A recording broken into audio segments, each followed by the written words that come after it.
O falecido professor Júlio Schwartz, PhD pela Universidade Johns Hopkins, certa vez contou o triste fim de uma moça universitária encontrada morta no campus da universidade onde ela estudava. Ao seu lado estava o veneno que ela havia tomado e o livro E o Vento Levou. E dentro do livro havia uma nota que dizia: "Sinto ter tido de fazê-lo, mas não posso mais enfrentar a vida. Quando cheguei à universidade, eu tinha fé em Deus e era feliz, mas a universidade roubou minha fé. E não posso mais enfrentar a vida com as suas perguntas não respondidas, suas perplexidades e incertezas. Quando me acharem, notifiquem a meus pais e digam-lhes que sinto ter lhes causado ainda essa dor. Que me enterrem no cemitério debaixo dos pinheiros, cuja graça e beleza tantas vezes admirei, mas nunca pude alcançar." Já se vão quase 4 décadas que tudo isso aconteceu, mas o drama continua ainda visivelmente presente na vida de muitos universitários em todo o mundo. E permita-me dizer que não é somente a fé que é retirada de muitos jovens. Valores morais e emocionais também acabam indo embora no mesmo cortejo fúnebre da morte de Deus, anunciada por Nietzsche no final do século XIX. É claro que quando Nietzsche escreveu Deus está morto, ele não queria dizer que a entidade divina tinha acabado de falecer. O que ele queria era questionar se ainda seria razoável ter fé em Deus e basear as nossas atitudes nisso. Nietzsche propunha que, recusando Deus, poderíamos também nos livrar de valores que são impostos à sociedade justamente por se crer no Todo-Poderoso. Por isso dissemos que, no cortejo funerário de Deus, muita coisa acabou indo embora. Estou falando de uma morte filosófica de Deus, é claro. O próprio Nietzsche descreve, em termos romanceados, aquela angústia generalizada que seguiria ao obituário divino. Um personagem louco grita pelas ruas previsões de pânico, horror e decepção. Uma descida ao mais completo abismo é encenada como sendo uma possibilidade real. Contudo, o filósofo até tenta ser otimista, dizendo através do seu personagem louco que a morte de Deus ofereceria a oportunidade dos seres humanos construírem uma nova tabela de valores, expressa numa nova paixão pela vida, onde Deus não se fazia mais necessário. Agora, mais de 100 anos se passaram desde que essas palavras foram escritas e até hoje a verdade é que nós não saímos do abismo. A universidade, onde muitos previram que haveria de começar o paraíso, não tem tornado os jovens tão conectados com a realidade. Tanto que o uso de substâncias psicoativas, tanto listas, por exemplo, bebidas alcoólicas, tabaco, medicamentos e outras mais, e também drogas ilícitas como cocaína, maconha, êxtase, são utilizadas pelos jovens universitários numa taxa que é o dobro da população em geral. Segundo a Associação Nacional dos Dirigentes de Instituições de Ensino Superior, cerca de 15% dos universitários passam por períodos de depressão em algum momento do curso, enquanto que a média de jovens de até 25 anos fora da universidade ficaria em torno de 4%, ou seja, a chance de jovens universitários adquirirem, por exemplo, uma situação de se matar é 4 vezes maior do que seria para jovens que estão fora da universidade. E esse número pode ainda ser mais alto entre alunos das áreas de saúde. Preste atenção, não se trata aqui de demonizar a universidade ou tirar o mérito da progressão do espírito humano na academia. Já dizia o grande educador brasileiro Anísio Teixeira, são as universidades que fazem hoje com efeito a vida marchar. Nada as substitui, nem as dispensa. Nenhuma outra instituição é tão assombrosamente útil. E eu concordo com Anísio Teixeira. Contudo, se como afirmou Edwin Schneiderman, que era ateu e especialista em suicidologia, Isso mesmo, suicidologia, a ciência que estuda e previne suicídios. Se esse autor ateu disse a educação é o item mais importante na diminuição dos índices de suicídio, então algo está errado com a educação universitária oferecida aos nossos jovens, porque, como eu disse, há mais chance de um jovem se suicidar na faculdade do que fora dela. Parece que, por alguma razão, o ambiente acadêmico está potencializando distúrbios emocionais ao invés de resolvê-los. Aí eu me pergunto, teria o ateísmo metodológico algo a ver com tudo isso? Bem, uma triste realidade que contribui para esse debate pode ser vista no livro O Dicionário de Suicidas Ilustres, preparado pelo artista plástico J. Toledo. É estarrecedor o fato de que a maior parte da lista de suicidas famosos dentre os intelectuais modernos, que inclui artistas, escritores, filósofos, médicos, psicanalistas, a maior parte é composta por céticos, agnósticos, ateus e críticos da fé religiosa. Por ironia, o próprio J. Toledo, organizador da obra, também deu cabo à sua vida. Agora, mencionar este exemplo não tem por fim a difamação dos descrentes, muito menos uma insensibilidade quanto ao tema do suicídio. Quem pratica o suicídio por problemas emocionais é uma vítima, não é um delinquente. Jamais deveríamos desprezar uma pessoa deprimida. Este pode ser o último estágio de sua angústia, a fase exata onde a sua alma dói de verdade e pede socorro. Contudo, por outro lado, não seria esse livro de J. Toledo, somado a certas posturas intelectuais, um retrato de nossa juventude estudantil drogada, prostituída e potencialmente suicida? Afinal de contas, são os números que mostram isso. Algo precisa ser feito em favor da juventude. Como eu falei, são muitas pesquisas da área de saúde mental que demonstram empiricamente o valor da fé na vida de um indivíduo. O valor da fé reduz a taxas muito baixas os índices de depressão, ansiedade, suicídio, automutilação e uso de substâncias. Considere-se por extensão o que pode acontecer quando estes mesmos valores religiosos são retirados dos jovens com desdém de professores céticos em sala de aula que não somente tiram a fé dos jovens, mas não colocam nada no lugar que preenchesse o vazio deixado pela ausência de Deus. É claro, eu sei, o guarda-chuva do ceticismo abriga muitos subgrupos que não são necessariamente iguais em seu questionamento de Deus. Contudo, apenas para efeito de análise comportamental, os pesquisadores desses estudos que eu apresentei geralmente incluem entre os descrentes um variado leque de pessoas comparadas com o grupo religioso mais comprometido com a fé. São eles os indiferentes, os religiosos não praticantes, os não afiliados a religião alguma, os agnósticos, os espirituais não religiosos, que é uma nova classe que surgiu, e, é claro, os ateus. As pesquisas geralmente têm indicado que pessoas religiosas, praticantes da fé ali, que vão certinho à igreja, tendem a ter melhor saúde mental do que os demais incluídos no grupo dos descrentes. Isto não significa, é claro, que não haja neurose entre os religiosos ou que estes constituam um grupo moralmente superior aos demais. Os dados revelam tendências, não discriminações.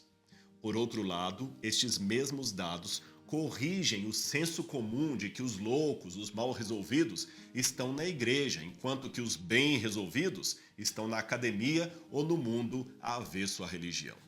É justamente o contrário. Os melhores índices de saúde mental estão entre os que mantêm o exercício da fé. Deste modo, eu posso academicamente dizer que não é uma boa ideia tirar a fé dos estudantes.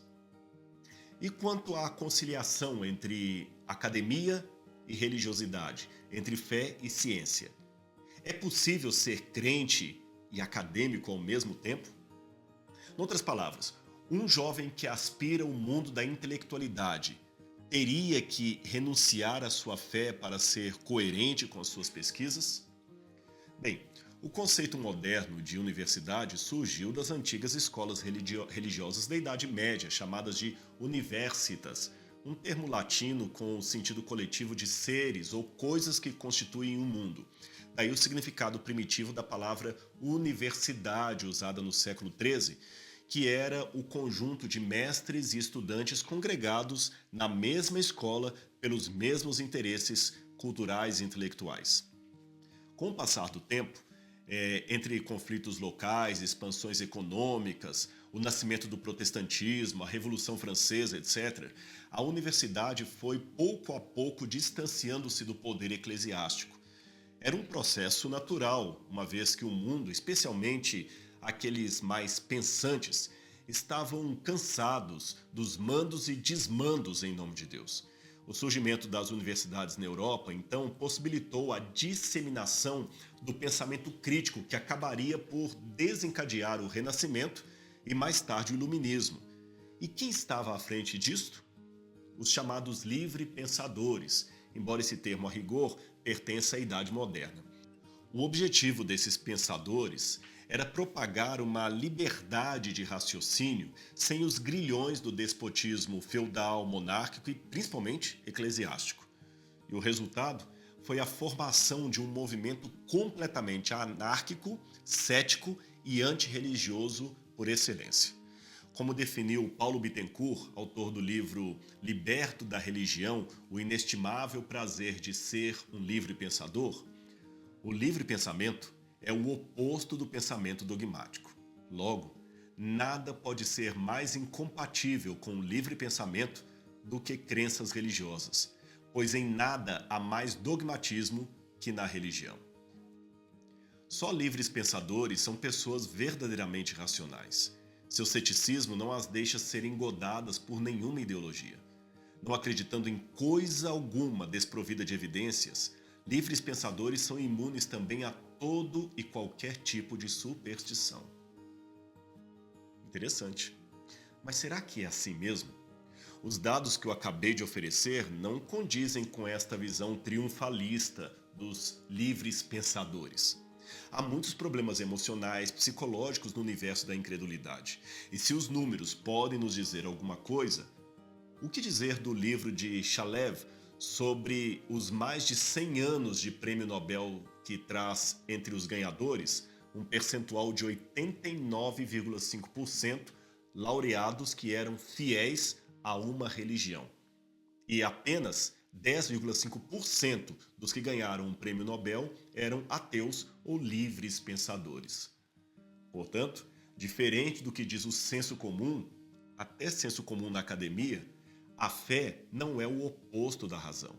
Se a fé fosse o oposto da razão, o que faríamos com gênios como Newton, Copérnico, Pascal, Pasteur, Descartes, Dostoiévski, C.S. Lewis, Chesterton? Isto apenas para citar alguns. Eles eram intelectuais de primeira grandeza e crentes absolutos em Deus e na Bíblia Sagrada.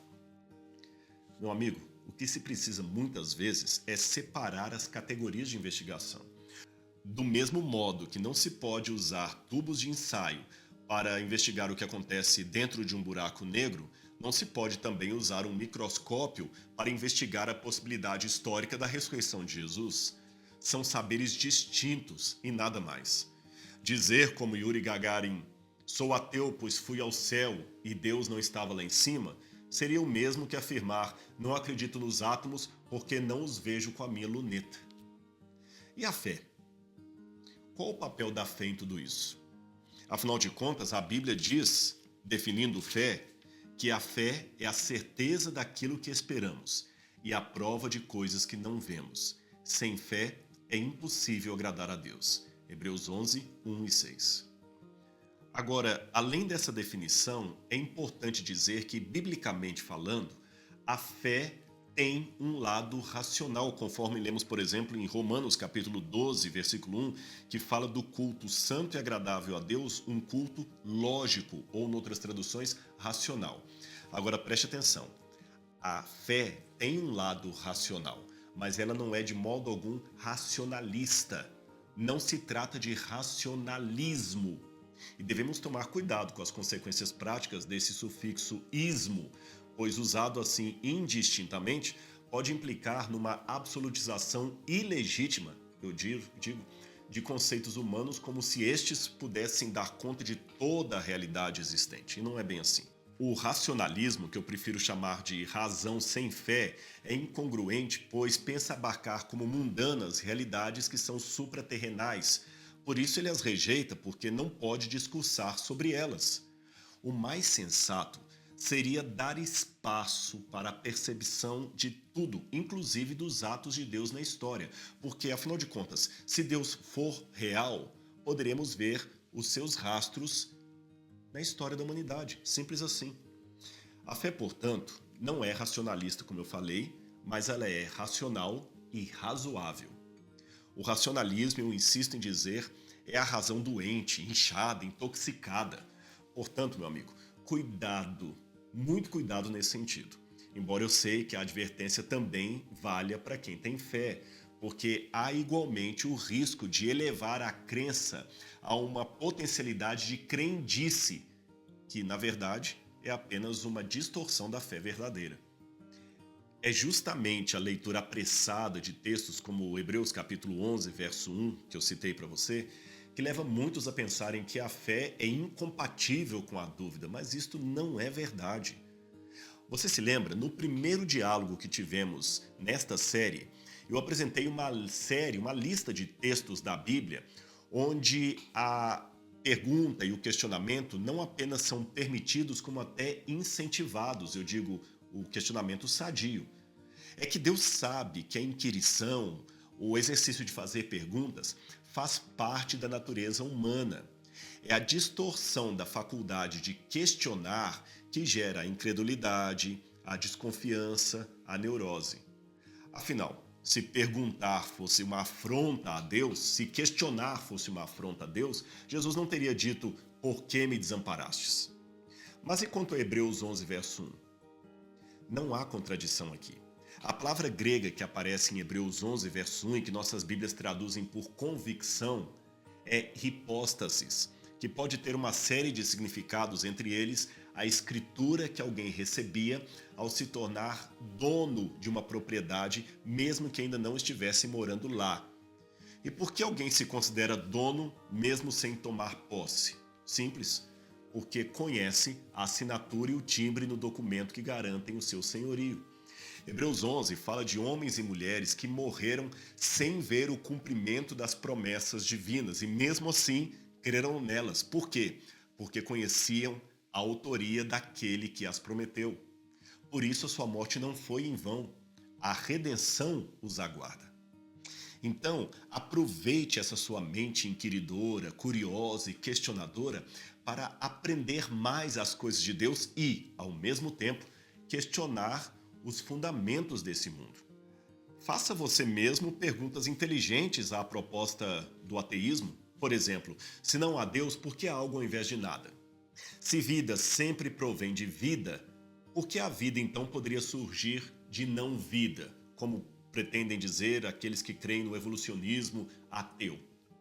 E se não há um designer por detrás do universo, como explicar tanta precisão, ordem e estrutura no cosmos? Se não há um criador inteligente, então quem colocou informação genética no DNA? Meu amigo, dúvidas caprichosas conduzem à perdição. Dúvidas sinceras podem levá-lo a Deus, que quer o seu progresso e a sua salvação. E sabe como recebemos a salvação?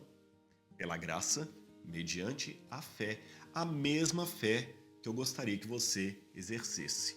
Pois se você crer, não precisará ter medo do futuro.